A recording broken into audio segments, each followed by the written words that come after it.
as two different words, right? So DevOps is not a single word. It is combination of two words. One is developer, other is operations. And if you can see, both of them are holding two torches, right? One is red, which is development, other is orange or amber yellow. On my screen it is amber color, right? Which is of operations, right? And when we combine these two terms together, it forms DevOps, right? Now, in this particular session, there would be a couple of questions we'll try to answer to ourselves. First is, what is DevOps? How did it Mahesh, all Mahesh, start? Mahesh, Mahesh. Sorry to cut you in between. Let's continue with the introduction first, and then we'll go. Let Shivani introduce herself, okay? And then you can take over the screen instead of all three of us sharing the space. Okay.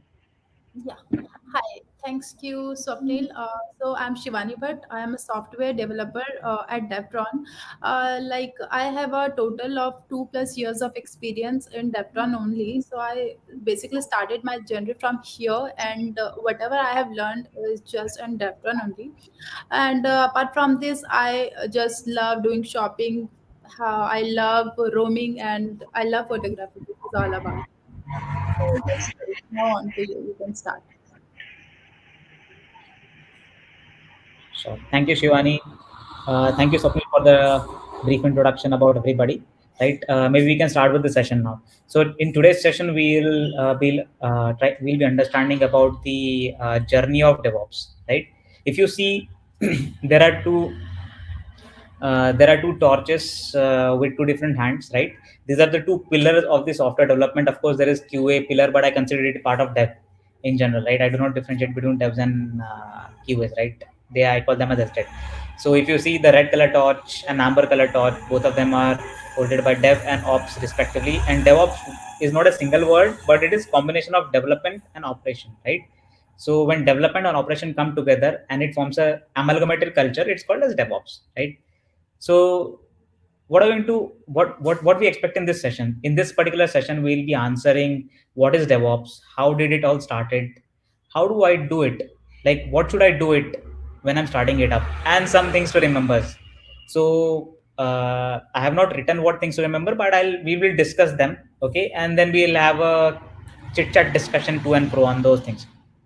Okay, so moving on. So you must be thinking, right, when actually DevOps started, because DevOps appears to be a very relatively new concept, right? So how did it all start? So this was a life before DevOps. So there was a dev, there was some wall in between, there was operation, and then basically they used to deploy, the operations used to deploy what dev has developed. Okay, and this was in olden days when there was hardware systems on, and like VMs on which we actually used to do manual deployments, right? There used to be racks in server rooms basically, which used to buy servers off and basically used to go deploy. So the system admin team used to actually literally copy and paste your deployment via maybe pen drive or network channel or something like that, or maybe USB disks or something like that, and basically make a deployment. It used to take a lot of time, right? And it used to need a lot of coordination. Okay, but that time cloud was not that much in boom. This is back in 2000s when there was internet boom, then the dot-com bubble, I would say. Okay, the dot-com bubble was expanding. So generally there should be dev, everything built karke, dev has given out basically, and there is ops. Okay, there is ops.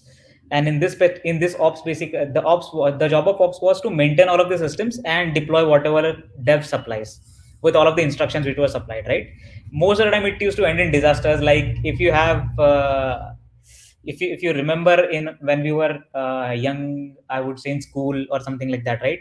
So Yahoo used to go down when there was a new deployment, right? It used to be out of service and there was something like the site is unreachable label, or under construction or under maintenance label, and then basically there was a deployment which used to take like a couple of hours, and that used to happen, right?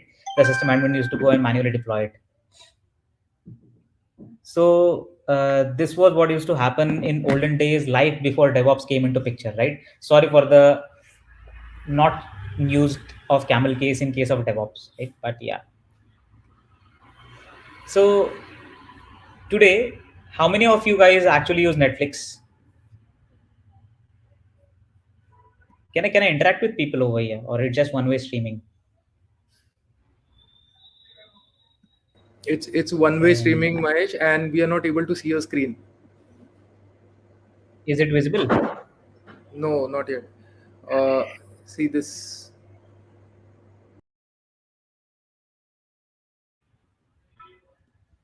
We still don't see your screen. I have already shared my screen. Do you want me to share the complete screen? I'll do that also. See, I'll Yeah, share it please. again.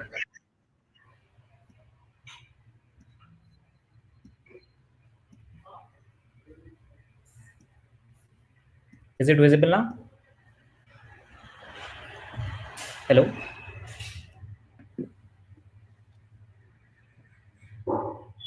Is it visible? Yes, yes, it is visible.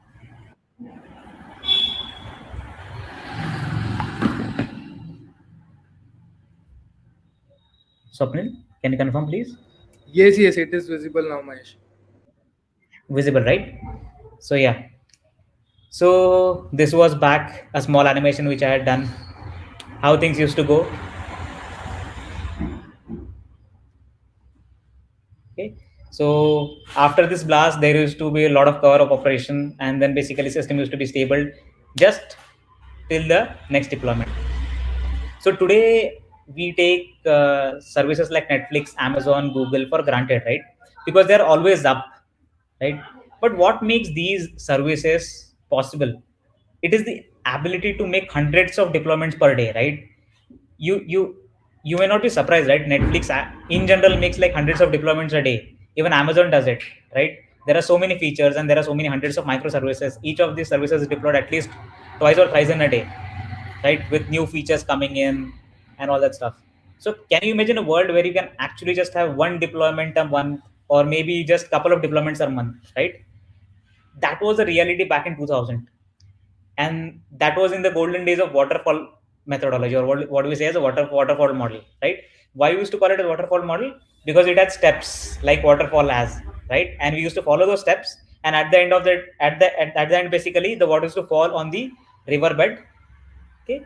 And the steps were executed. Yeah. So the software was developed and tested for months before it was released, and the deployment would be done by ops team.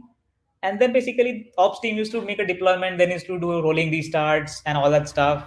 And then basically they used to stabilize the system, because it used to create a blast radius, and then the fun used to begin, right? Because everybody used to try to actually make a disaster execute the disaster recovery plan and get back all of the systems up and online and working, right? This used to be live before DevOps. Okay. Now let's go back to the history of DevOps. Okay. So precursor in early 1900s. Okay. Now you'll think that why we are going early 1900s, right? Early 1900 was not the age of computers, right? But let me tell you, DevOps started with something which was revolutionary in the manufacturing sector, right? So a lot of practices in today's world, we have inspired it from manufacturing sector. I'll give you an example, like standardization. We actually learned it from manufacturing sector, right? Then basically creating containers, we learned it from manufacturing sectors. Then basically reusable parts and conveyor belts. We have reusable parts and reusable services, right? We learned it from conveyor belts and conveyor modules and CNC machines from the manufacturing sector. So early 1900s, when manufacturing industry flourished and there was mass manufacturing of automobile, which has picked up very sky high because oil was cheap, right? Toyota came up with its own concept called as lean manufacturing. Lean, like me, I'm also lean, right? Very lean, okay, very efficient people. We can run for miles. So lean manufacturing goal was process optimization across the manufacturing floor. So this methodology was centered around continuous improvement and encouragement. Okay. So what were the key points which this lean manufacturing used to take care of? It used to keep inventory at minimum, because see, inventory comes with a cost. Both raw material and finished products waiting to be shipped. Minimize the order queues, right? So the manufacturing process, they made it so efficient that there were no orders in the queue. The waiting time was very less. So order received would be immediately moved into fulfillment, right? And it used to get shipped. So that is how car manufacturing was automated, right? Maximize the efficiency in manufacturing process. So there were robotic arms. Then basically there was spray paint machines which came into picture, conveyor belts for moving parts, and cranes, robotic cranes. All of these things came into picture. So, do you find any similarities in DevOps with this? Actually, yes. DevOps also does the exact same thing, just it does for software industry. What it does is that it automates what we call it as builds. It automates what we call as deployment. It automates something called as testing, right? Instead of spray painting, it is validation and verification and validation using various test gates, right? When we add PaaS, that is platform as service, infrastructure as service, cloud, and agile methodology, then we call it as continuous integration instead of continuous improvement. In manufacturing industry, we used to call it as continuous improvement. Today, we call it as in software industry, we call it as continuous integration. So, how did DevOps came up? So, like कहाँ से आया ये term? Like DevOps ऐसे ऊपर से तो नहीं आया. In 2009 at O'Reilly Velocity Conference, there was a guy called as John Allspaw. He was like SVP of Technical Operations, and Paul Hammond, the Director of Engineering. Both of them gave a presentation on 10 deployments per day. Try to understand, in 2009 it was just 10 deployments per day. That was revolutionary, right? And then it said that dev and ops cooperation at Flickr. Okay.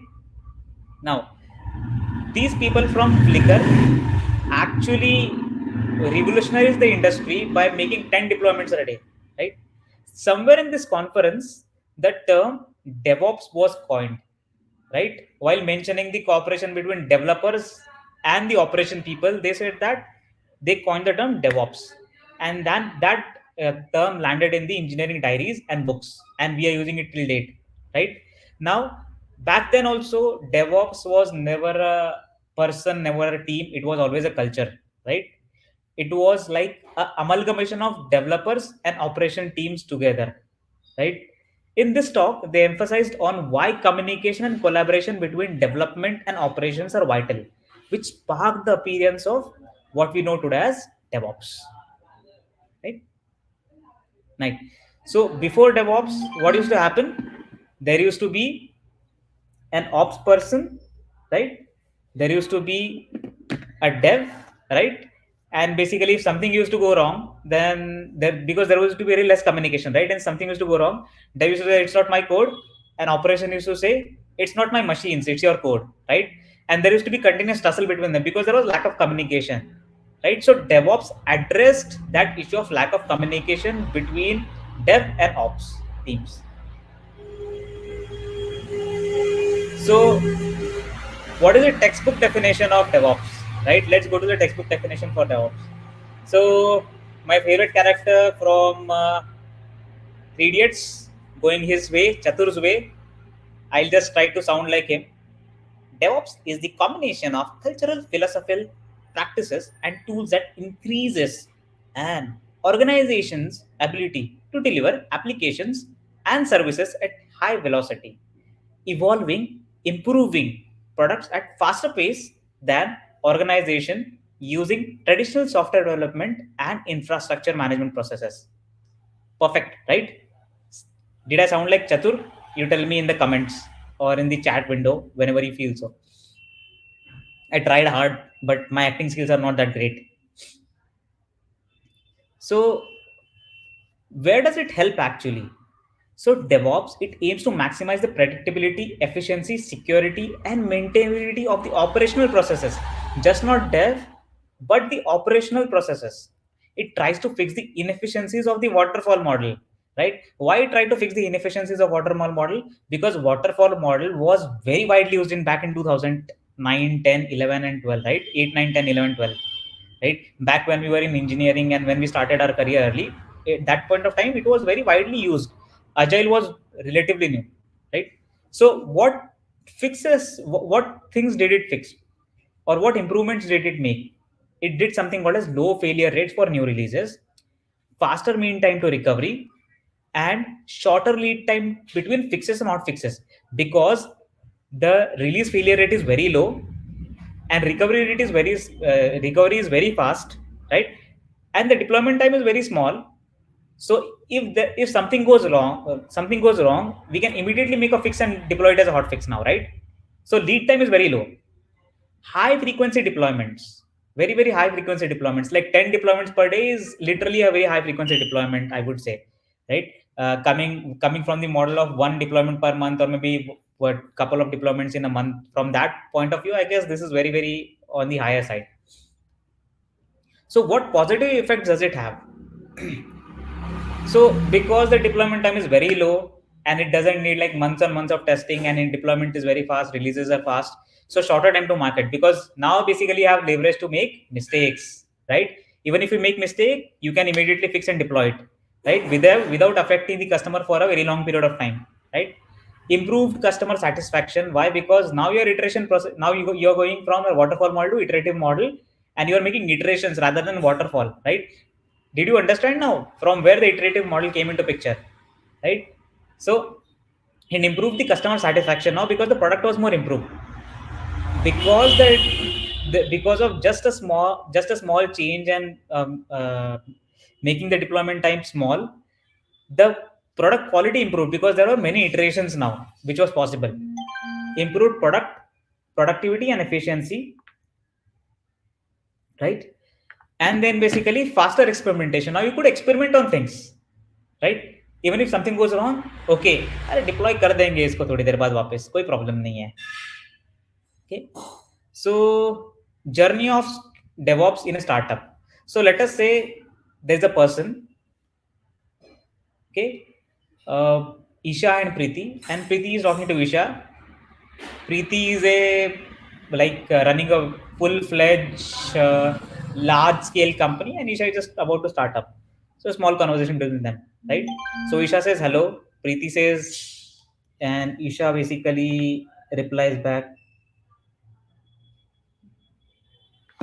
Isha basically replies back, saying hello to Preeti, and basically what happens is that Preeti says that, how do I start up DevOps culture? Right? I'm about to start a startup, and how to start DevOps culture.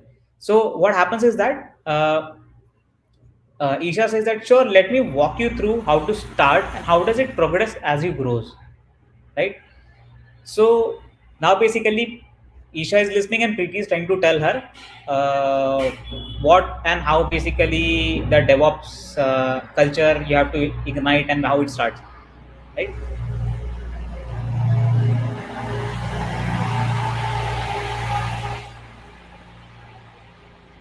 Okay.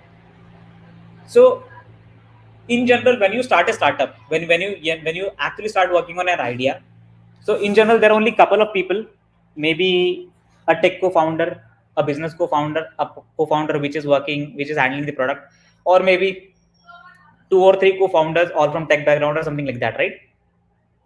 So initially I would say a startup in its pre-MVP stage, right? It is not yet deployed. Generally there are only co-founders.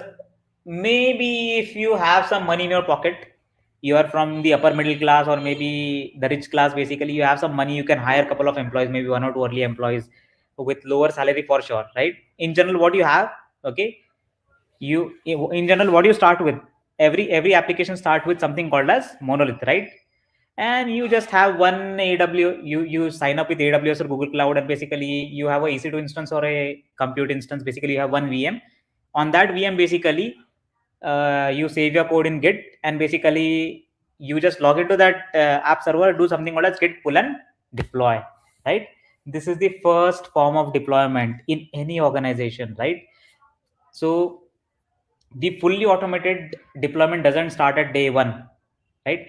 Why it doesn't start at day one? Because you do not know what your applications are going to be, how the flow is going to be, what all things you need, right? So you do not know that, and that is the only reason you start with very simple and rudimentary. Okay, git pull and deploy, simple, right? Even when I started working in Zepto in initial days, we were just 5 or 6 people. It was just git pull and deploy, nothing much, right?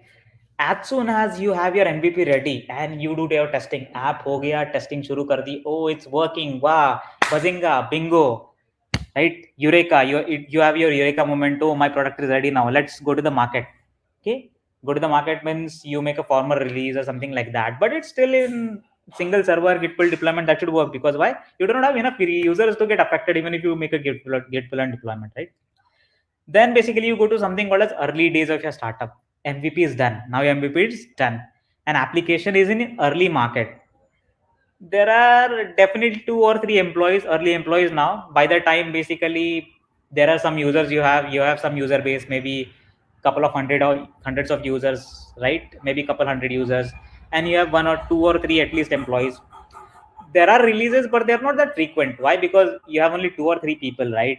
How many, like, you're going to, one of them is going to make a one of them is going to make front end, other is going to be work on the back end, one of them is going to do testing, and then basically all of this cycle ends, and then you make a deployment. So they are very infrequent, they're not that frequent, right? But at this point of time, what happens is that your team says that git pull and deployment is not working for us, right? Then your team comes up with something with very simple automation, only build. Instead of doing running all of the build script manually, what you do is that you maybe install, किसी को Jenkins पता होगा, or maybe there are tools like GitLab, AWS, Azure Devops. You use one of these tools basically and just have a simple build, and then very very simple deployment, manual deployment. Okay, it's manual deployment but still deployment process, right? Then you say that how can I test on production if I'm making a feature? So you have a separate test environment now at this place, right? So you have a source code, you build, you use tools like Jenkins and GitLab. There are other tools also, guys. I do not know all of the tools, so whatever tools I knew, I have used it. I have just mentioned it over here, right? And then basically you deploy it on the same app server. Okay, there is only one app server. On the same app server, there is front end, there is back end, and of course there is database. Nowadays basically you do not need to actually install database. There are hosted database available like RDS, or maybe Cloud SQL in Google Cloud, or RDS in AWS, and something like that, right? After these days, what happens is that you move to the next part. Now basically your company is growing week on week, there are new users coming up, right? You move to the next level, and now this simple build and deployment process on the single server is not scaling, it's not working, right? And you're feeling the pain, your employees are feeling the pain. The tech person, the senior tech person from your organization now says that now it's time to introduce something more revolutionary. Okay, now we are into the next stage, what we call it as in the market stage. The product is in early market now. We have now a couple of folks, because your company has grown up a bit now. There are 10 to 12 employees. You have one maybe one or maximum 2 people who are actually working on ops, and you start calling them as operations team. They also do the monitoring part, deployments and monitoring part, right? Now what happens is that now we have moved to a centralized version control. Okay, before this it was simple, but now it is centralized version control. There are also changes which you make to database. Now what your ops team says is that you tell us what are the changes, we'll make it, we'll run those scripts after your testing is done, right? Then basically your tech member says that let's introduce automated unit test cases in at this stage, at this point of time. Why? Because as you have automated test cases, it builds up your confidence, right? And these are unit test cases, these are not like full-fledged integration test cases, and simple unit test cases, right? You have a separate environment for dev, you have a separate environment for QA, you have separate environment for staging. Now your deployment process is defined now, that these are the stages you need to pass. This is the environment 1, this is environment 2, in which you're going to test for these XYZ things. Like let's say you're going to do smoke test and all that stuff. Then basically this is another environment you're going to do load test, and then basically there is a staging environment, or we also call it as pre-prod environment, and then basically it will go to production, right? So because you have an ops team now, you have a well defined path to follow, right? You have a set of application servers, because there is less space. I haven't actually shown multiple servers, but there are now multiple there is a set of servers on which you deploy, and there is a load balancer, probably load balancer, something like that. So now you understand the infrastructure is also maturing, right? Because you are scaling up, your number of requests are increasing, right? So this is the early stage, but now you're in the market, right? Can you see the maturity of the ops now, right? The journey of the ops, right? Now you have started surviving in the market. You are hustling and bustling and you are surviving the market. You are seeing exponential growth. You have a growth phase now. I'm assuming you are in a successful startup, right? You have 20 plus people now in your engineering team. The boundaries between dev team and the ops team fades away a bit. Why? Because the ops team is also writing a lot of automation now, right? And they get started involving as soon as the team start building the feature or start building the service. Mostly you start focusing on agile development and iterative models rather than waterfall model, or maybe iterative model. You go into pure agile methodologies now.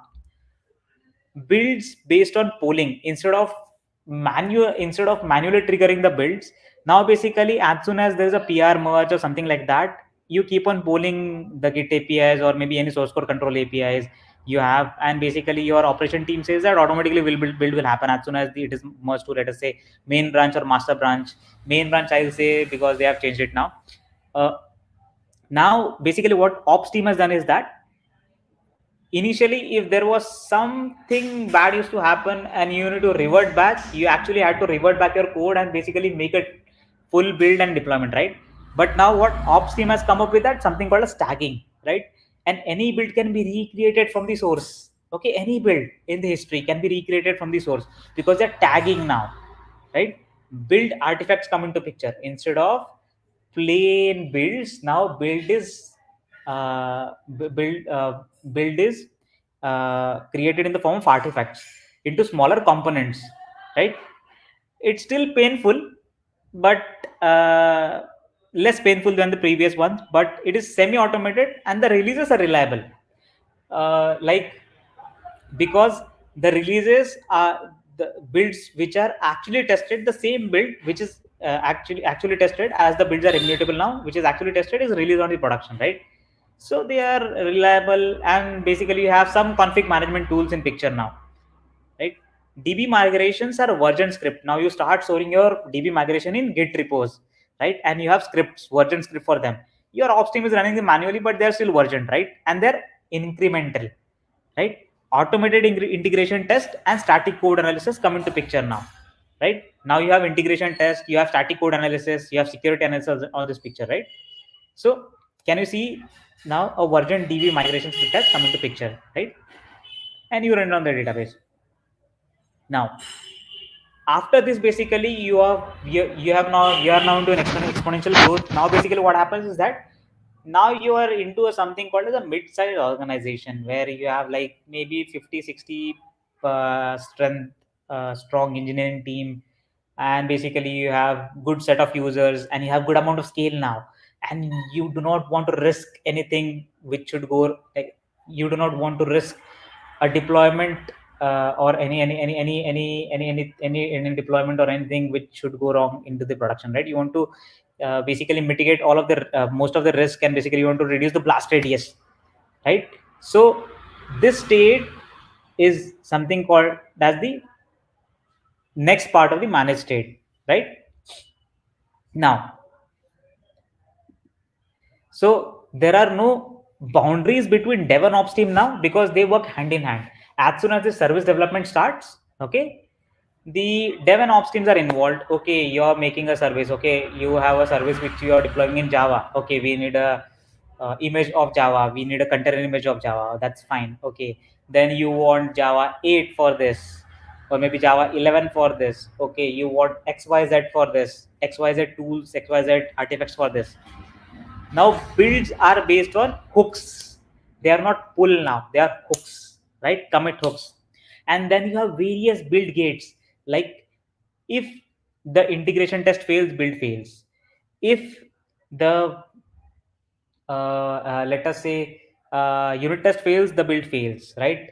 If the XYZ test fails, the build fails basically. If the code analysis fails, the build fails. If there is, let us say, sonar cube which you have, which you have for static code analysis, if that doesn't pass, basically the build fails, right? Okay, and only all of the if all of these gates are passed, basically it will allow you to get into the it will allow the code or your releasable artifact to merge into the master and basically form a build artifact.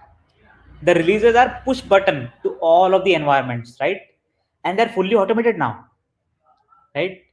And suddenly your operations team was thinking that manual running the version control, manual running the script on database can be very tiring, can make mistake, prone to mistakes. Why? So human tendency is to make mistakes, right? No human is perfect in this world, right? So we tend to make mistakes. They are not conscious mistake, but sometimes subconsciously, maybe instead of running version v2 script, I ran version v1.9 script. Something like that happened, right? Even with very strict policies, very strict processes, still mistakes do happen. So let's, instead of relying on humans, let's automate that. So there is an automated version DB migration with the help of tools like Liquibase or Flywire, right? And then basically the complete deployment pipeline is traceable where things are stuck, right? And reporting and release notes. There is reporting for each and every step of releases and deployment, and there are proper release notes and release artifacts which are created, right? Then how this is achieved, the automation is mostly achieved using tools like Ansible or CloudFormation, right? Then basically there is also something called as reporting and monitoring, which is in generally uh, uh,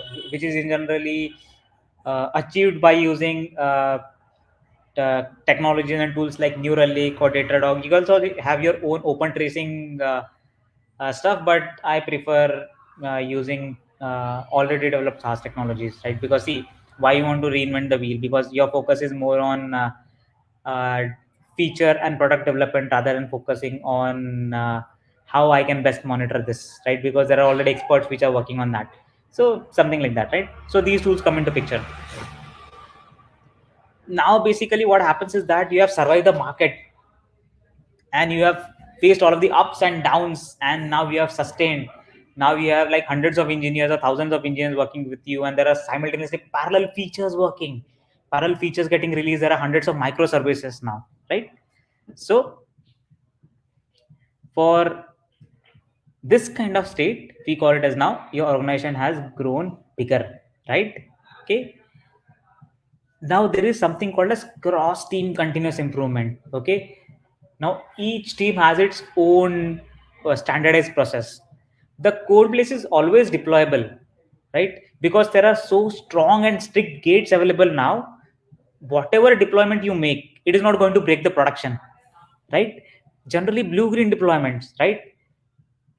So what happens is that when there is blue green deployment, you can also make deployment at broad daylight. It is not going to affect the consumer or customers at all. Most of the time, if you implement it well, implementing blue green deployment is again itself a challenge basically.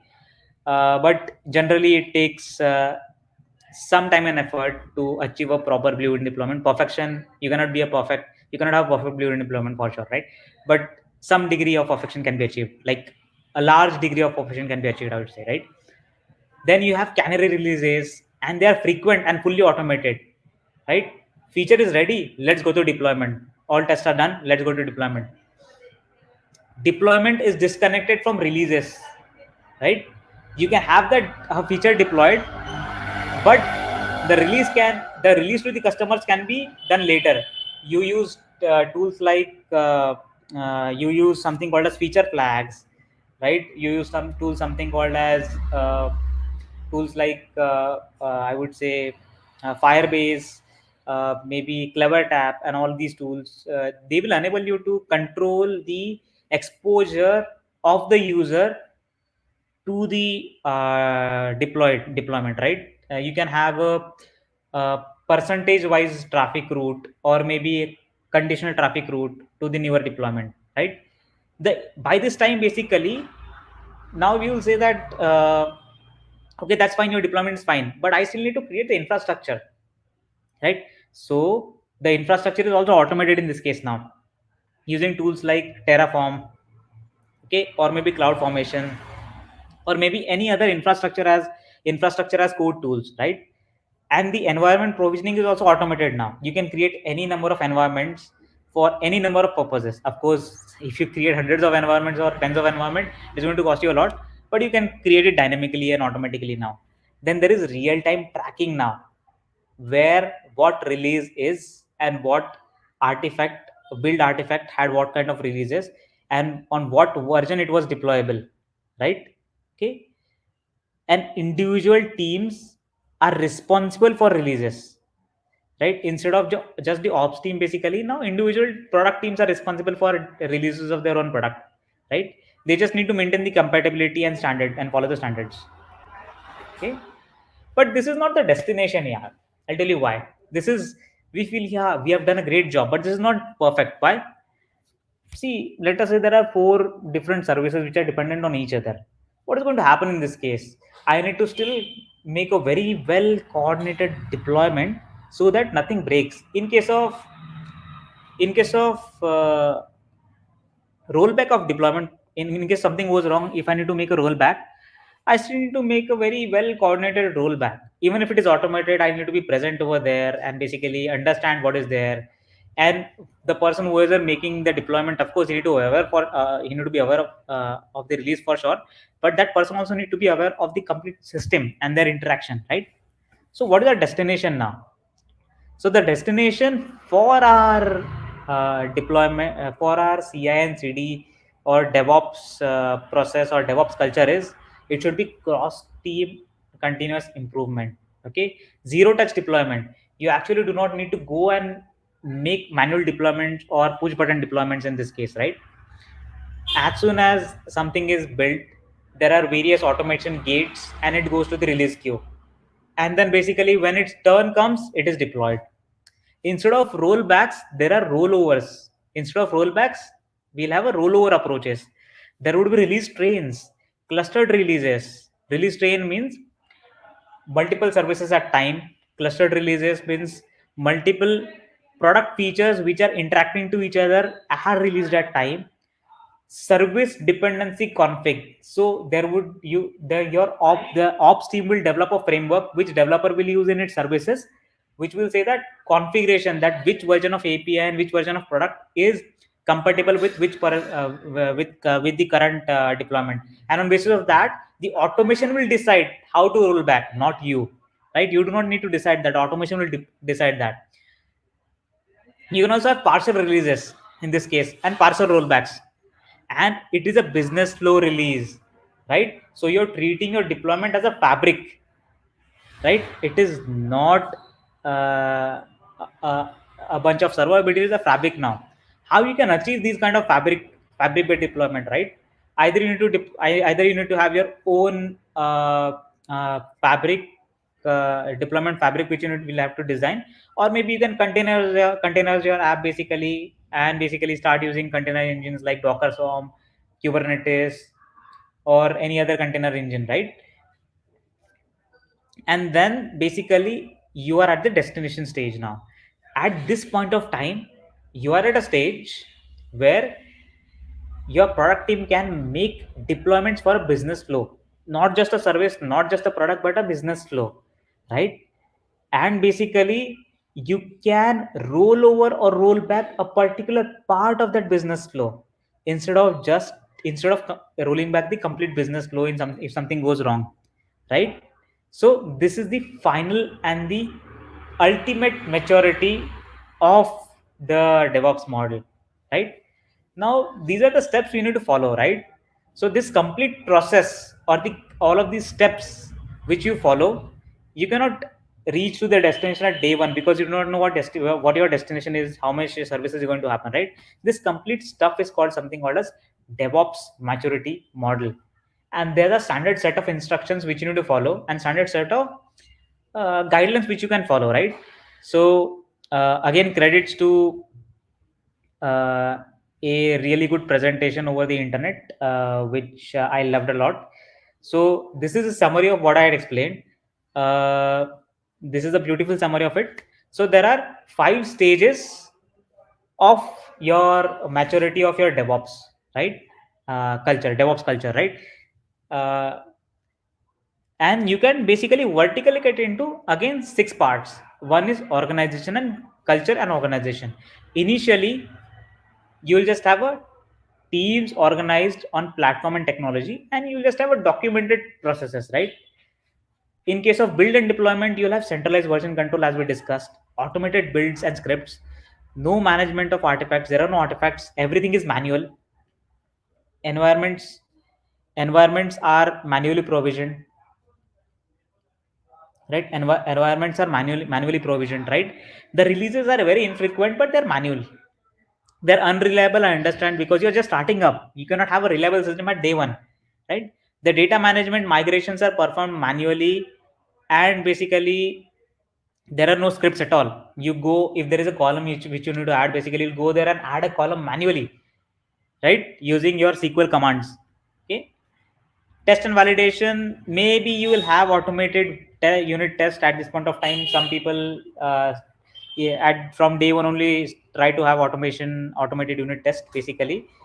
And basically you'll have separate environment for test. Of course you need to have that. Before you go live, you should have a test environment, right? Information, you will have a baseline process for matrix collection, nothing else. Manual reporting, and basically a visible report. uh, unless and until you run the report around, you're not going to get the report of what is deployed and what's happening in the production, right? Then you go to this next state called as managed state, right? So in this state of your organization, you have you're into early March, you start adopting something called as agile methodologies, right? There are no team boundaries. You keep on pulling the git or any source control which you're using, right? Any build can be created from the source code. Management of the builds and you have a well managed build and artifact managed builds and artifact basically. I'll give you an example. Like you have a artifact tree, maybe a JFrog artifact tree, or maybe a Nexus artifact tree, which is managing all of the artifacts. You have automated deployment scripts. Okay, you have an automated provisioning of environment. De- Deployments are still painful, releases are still painful, but that's fine. They're reliable now.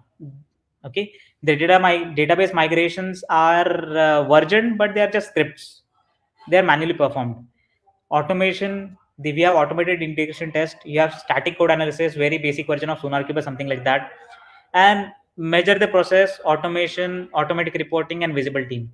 Okay. Now you go to the next step, that is called as well-defined state, or we call it as defined state. You have extended team collaboration. There is no boundary between dev and ops basically. Instead of polling, you are going to efficient mechanism like commit hooks. Build will fail on the quality standards now. Okay, you have gates for it. It is a push button deployment and release, semi-automated, I would say, standard deployment process for all of the environments, right? All of the environments are mirror of each other now. Infrequent but fully automated builds now. Okay, automated and version changes to the data store. You have, in case of test and verification, you're going to have fully automated functional test cases. So you have a very well developed section of SDET now. Okay, manual performance testing, of course you're going to have performance testing automated right from day one, right? Automate. Then for information reporting, you have very well automated generation of releases, pipeline traceability. You have complete pipeline traceability, reporting history, and visibility between multiple teams, what is happening, right? Then basically you into managed state, quantitatively managed state basically. In that, basically you have cross team improvements. Basically the individual product team is responsible to take his product to the production. The ops team is now building the platform instead of making deployments, right? Can you see the maturity over here? The team priorities keep the priorities of team is to keep the code base deployable, right? And builds are not left broken. Basically you have orchestrated deployments, you have blue green deployment, and deployments are very frequent now. And deployments are, what we say, disconnected from releases. You can have multiple deployments but just one release, and the releases canary, mostly canary, right? Changes to the data store are automatically performed by the deployment itself, like Liquibase and all of these are integrated in your deployment code base itself, right? Fully automated acceptance test. You have something called as UAT, user acceptance test, before it goes to the production. And basically there is no manual intervention. for the deployment to go to the production. You can have a manual intervention for release, but deployments are not manually done. And basically, you do your manual testing as soon as the release goes to production. Of course, the functional testing, there is report and trend analysis, how the deployments are going on, what are the failure points, what are the pain points, basically, and real time drafts of deployments, deployment pipeline, where it is, how many deployments are going on, what product at what stage, basically, and that stuff, right? And the final destination which we have is something called as optimizing, right? You have cross functional teams, so you have completely removed the boundary between dev and ops team, basically, right? Ops team is also nothing but a development team which is maintaining the development fabric now, deployment fabric now. Okay. Zero touch continuous deployment, fully automated deployments. Instead of rollbacks, you will have rollovers, right? Automatic data store changes. You can verify the expected business values using something called as synthetic testing. Okay, as soon as it is deployed, synthetic testing will kick into picture, and if it finds any anomalies, basically it will do a full rollback, a partial rollback, depending on the configuration and the version compatibility of APIs, and it will basically alert you. Okay, and basically if there are any defect found, then basically it would be it will be rolled over, and basically it will ask you to make a hot fix if you want to make that feature work, still work, available for the users, right? And dynamic self-service of the information, you have customized dashboards and everything, and you have fully real-time monitoring, flow-based monitoring, right? So this is nothing but the overview of the complete discussion which we had, and how your system should mature in case of DevOps, right? So that's all, guys, I guess, with respect to whatever I wanted to explain. Okay, I'm opening the platform for any questions.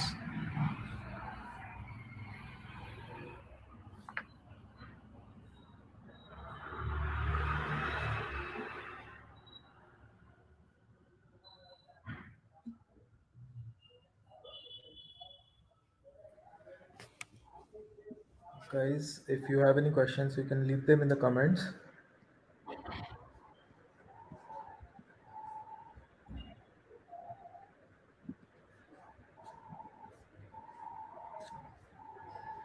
Um, we will go further with the next speaker. While you can still post questions, we have Mahesh here for a while so that he can answer the questions once you post them. Uh, let's go with the next speaker introduction. Um, we have a question which says, Mahesh, can you teach DevOps? And let's see what Mahesh has answered to that. Um, let's Sorry, go. actually, there was an internet drop. I guess a network fluctuation is happening over here. Can you just repeat the question, Swapnil? Uh, there is Arman Ali. Yeah, you can probably read it on the screen. I'm not sure. Who is asking you? Could you teach me DevOps? Yeah, definitely I can. Like, I love that. But by luck, I am not a professional trainer, right? So I guess we'll have to learn in bits and pieces from me. Yeah, probably the Arman can follow you on LinkedIn and get in touch to take it further. Uh, okay, so I am putting Shivani on the screen now. Uh, let's start with the introduction, Shivani. Yeah, Thank you. hi. Earlier I have already mentioned about my introduction. So can you guys can see my screen?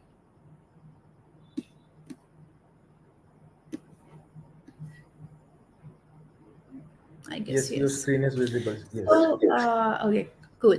So, my today's topic is developers' choice of platform for Kubernetes deployment.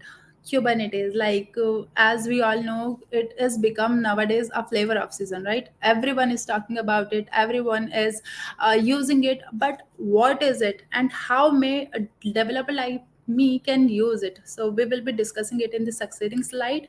But before that, just give me a second. Yeah, that is a small introduction about me. I'm Shivani Bhatt, and I'm a software developer at Devtron. And below that, I have mentioned some of my social media accounts. So, in case you find any doubts or queries, you can ask me, contact me here. And let's move to the next screen. So this is the summary that I am going to discuss about. I am going to tell you guys about what was the journey that I have faced for being a developer. There were multiple phases at which I have been through, and during that journey, I come to know about all the responsibilities, what kind of responsibilities that I am supposed to do. And after learning about languages, I come across the thing like it is not always compulsory to just write code and hand it over. Like there are much more things to do within that. So I then I come across the question like, do I always need to call DevOps for this? And then I started learning about Kubernetes and found some challenges while using Kubernetes. So I'll be talking about that as well in the further succeeding slides. And last but not least, I will be discussing about the fingertip solution. And believe me, guys, that will be the like life changing solution that I'm going to give you. So for that, stay tuned. I'll be starting with my journey. So I remember those days, my old school days, when I started learning about multiple languages. Like there were like 100 of languages which I started learning, like React, CSS, JavaScript, HTML, and not only this, I also learned about backend languages like Python, C++. So I started doing all the things, but beyond that, I thought that is it sufficient for me to be a good developer? So I guess we all know the answer. For being a developer, it is nothing like you write some line of code and you think that you are done. No, for that you have to be good at like you keep yourself updated for what are the new libraries that it coming in the market. There are multiple versions of languages that you need to keep yourself updated. So what had happened, like I started writing code in this, but beyond that, what if I want to deploy my code? For that, I always used to call DevOps for my help, like, hey, please help me, could you pick my code and deploy it somewhere? So but in the era where everyone is doing everything, is it compulsory for me to ask for somebody else to do something for me? So what I thought is, let's learn about how to deploy an application. I started like learning about the whole life cycle of the deployment. I started learning about from building to scanning to deployment. What are those? I started learning about all this. Then I started doing some different things like Kubernetes is one of the things that come in my life, and that is all we know about it, right? It is a very interesting thing that comes into the picture. Kubernetes is something which we can say like a COS. This is a container orchestrator system. It has its production daily thing, and in the but while learning Kubernetes, I found some technical jargons, like there are some cluster pods, replicas, HA. So you can see here in the image, oh, I am showing one universe and there is a satellite. So what is it exactly? So cluster is somewhat behaves like a universe, and in it pods are running, and the instances of the pods like replicas which are coming in it. So what is it? This is the whole life cycle of a code that is deployed in the cluster. So this is some jargons that I learned about in the Kubernetes. Then I thought that I must learn about some more DevOps things. But DevOps is that easy? Like as Mahesh has explained, there are multiple different things, phases that we need to learn. So I was like, dude, what should I do? Should I be going through these all multiple language, multiple tools? For example, for CI we have Jenkins, for CD we have Argo CD, for like skip quality scanning we have Clear, for visualization we have Grafana. So I need to go through all these steps in order to get about the Kubernetes and how I can deploy my apps. Then I was like, these are the all the tools that I went through. Then there were some kubectl commands that I need to learn. Like what had happened earlier, I asked DevOps engineers, like, give it some line of codes to me. What I'll do, I'm supposed to like write some few line of code in the terminal, and after all, I'll deploy it, and whatever any app which I want to deploy, it will stay deploy from one stage to another stage without any need of any help. So I thought of that. I started learning about something about AWS cluster, which like work on the top of the domain container, Docker container. So I learned about that as well.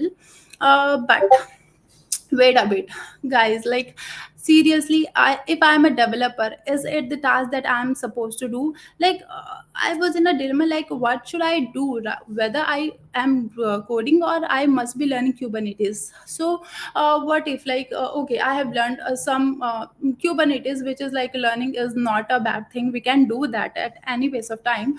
But what if somebody has said ki, okay, you are doing very well, Argo City is perfectly working fine in the place, but there is let's say Flux has been come with a better version of like 2.0 or something. So I'll be like wait a bit, like I have already spent my days, a couple of days and months learning about these all jargons, which was like cluster pods. Now you are expecting me to learn my rest of the life learning about Flux and any other unrelated languages which is not even in my stream. So I was a bit like okay, if this is expecting, like I can walk in the paved path, but it is not that easy to always be updated for the stream which I am not even related to, right? So for being a developer, it was very much difficult for me to understand about the DevOps, about the Kubernetes, about many more things. So I come up with a solution which is Defton. And believe me guys, after a while there was nothing to do. There was like there's no need to pick a Docker image container, and then there's no need to go to the 4 to 5 tools to abstract some data. Like being a developer, we are comfortable with the languages like git hashes. We doesn't know about how we can work with Docker image, and how can we must do the things with kubectl commands, right? So with the hands on fingertips, there is a very easy thing to I can say it was very easy for us to work with the dashboard. So in if I the first point is easy app monitoring and debugging. So let's move to the screen here. So with the Devtron, it become very easy for me. There's no need to run like 4 to 5 multiple tools. There's no need to learn about multiple commands. You just need to. I have created one app, and if I want to look into the anything, like if you wanted to go through the application CPU, or whether you want to see the memory, or whether you want to see the throughput and latency, there's no need to go to switch to 4 and 5 tools. You just can see from here. And whether you want to see anything like manifest, events, logs, terminals, you can just go, just hit to one button and you are good to go. Here you can see all the manifests. So this is what I do in a daily basis. So I don't need to go to the DevOps teams, or I there's no dependency for anyone. I just deploy it from here. So for the deployment, I use this CI. There's a very nice CI/CD platform. So every time whenever I write code, I don't care. I don't give a care about whether what kind of Docker image it is deployed on. I just care about this get hash. So if let's say if there's something problematic with this, so I can easily roll back it by just clicking it, and I can fire this button. And what will happen, it will do something for me, that will create my CI for me. So there's no need to go anywhere. From this single thing you can do everything. Apart from this, it has So that was all about easy app monitoring and debugging. After a while, if I talk about intuitive data, so which I saw, right, as we know, there are multiple stakeholders who are coming, who are like in the single feature, right? So you don't know who had done what. So earlier, as Mahesh has told, we there was some pointing, finger pointing, like, yeah, you had done this, you had done this. But with this, I never think of like who had done the mistake. I just go to the deployment history. I saw like, okay, that was the person who had done this. So there's no need to go to the multiple tools, like before we have to do. So I just go to this and say, yeah, yeah, yes, let's solve it. So that was it about the CI/CD. And in it, my favorite thing is doing deployment. Like, as we know about the frequency rate, earlier it was very low, but from this, I like, as a being a developer, I deploy like multiple time in a day. I use this, if I have to deploy 15 to 20, I can do it very easily. There's no need to have fire some commands, or there's no need to show any grafana or anywhere. I can do this everything in this screen. So that is all about it. And there are many more features that you can use, but these are my most favorite features that I talked about.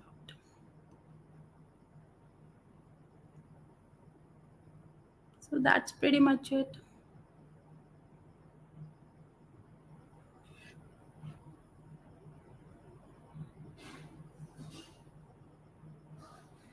Any question if somebody want to ask? Yes, we are taking questions in the comments if you have any questions.